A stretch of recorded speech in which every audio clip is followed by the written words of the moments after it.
mga kawander, dito tayo ngayon sa malapit sa barangay. Ay, thank you. Dito sa malapit sa barangay San Jose. Ayan. Galing doon papunta dito sa San Roque. Ang mura ng mga paninda nila dito. Yung Kuya, magkano nilang kilo? Kuya, magkano nilang kilo kamote? 50. Oh, 50. Tapos yung kamatis nyo? 25. Yung sibuyas nila, ang kilo nila is ano na lang, 60 mga kawander. Tapos yung puti din nila, 60. Ito naman yung 50 ang kilo. Tapos yung repolyo nila, fresh na fresh pa oh. 300. Tapos yung mangga nila, 20 isang kilo.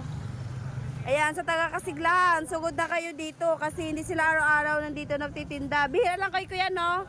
Sa isang linggo, ilang ano kayo dito? May paninda lang. Ah, kung may paninda lang daw.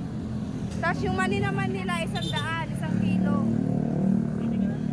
Tapos ito yung magkano to kuya yung pakuan nyo, yung maliliit? 4.50 po. Oo, 4.50. Sarap din yung kutilyo. Asal. Yung yung kuya? Ito kuya magkano? 80 isang kilo, 'di ba? Kasi diyan sa may pwesto ang mahal ng kilo. Dito sobrang mura lang. Yan mabilis lang yung puntahan dito. Ha? 80 lang yan. Ay 80 pala. Sorry pala mga kawande pala 80 yung kilo ito pala. 80 na yan siya Oh, 2 kilo na daw to. Isang tali, 80 lang. Tapos nasa 2 kilo na. Hanggang anong oras kayo dito, kuya? Ah, hanggang meron pa daw silang paninda dito. Hanggang alas 6 daw sila.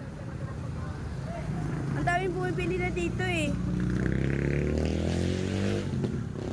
Hello.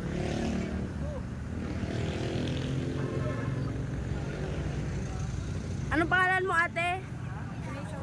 Oh, shout out sa'yo. Kilala tayo ni ate. Opo, Wonder Kate. Ayan o. Noong kanina yung pumunta ako, ang daming tao. Ngayon ito na lang na iwan.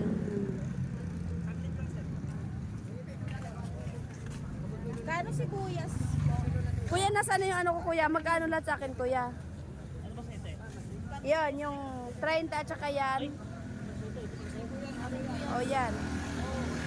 30 yata yun? 80. Oh, 80.